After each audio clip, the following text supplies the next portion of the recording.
The Dollmaker's Curse. I found the doll on my doorstep this morning. I didn't order it. The parcel was wrapped in aged brown paper tied with a frayed black ribbon. My name was scrawled across the top in handwriting that felt oddly familiar, but not quite my own. I almost didn't open it. Almost. Inside was a doll, a perfect replica of me. It was uncanny, the same messy brown hair, the faint scar above my eyebrow, even the chipped nail polish on its tiny, delicate fingers. But it wasn't the details that unsettled me. It was the expression. Its face was twisted in anguish, as if frozen mid-scream. I laughed nervously, telling myself it had to be some kind of prank. Maybe a friend with a dark sense of humor. But as I turned the doll over in my hands, I felt it. A faint, irregular thrum, like a heartbeat. That's when I noticed the note tucked under the ribbon. It was short and chilling. Protect it, or suffer its fate. I didn't know what that meant, but I knew one thing. I didn't want this thing in my house.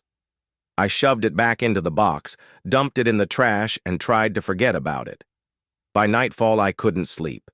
I kept hearing strange sounds. Soft tapping against the window, whispers that seemed to come from inside the walls.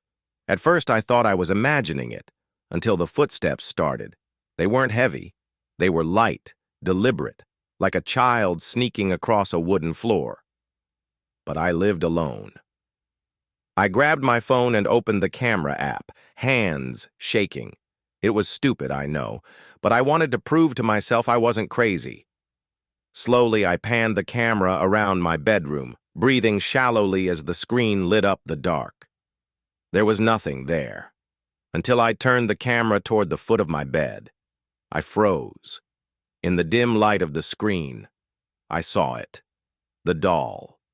It was sitting on the floor, staring up at me. Its face was no longer frozen in a scream. It was smiling.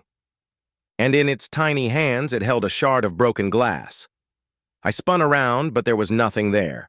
When I looked back at my phone, the doll was closer, its face pressed against the camera lens.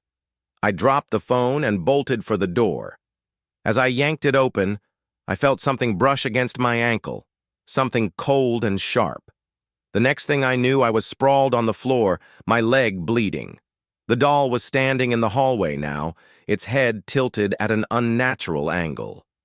"Protect it," the whispers said, louder now, coming from everywhere at once, "or suffer its fate."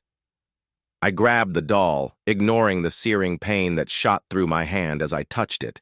Its eyes rolled back in its head, and its mouth opened, too wide, impossibly wide, emitting a shriek that rattled the walls.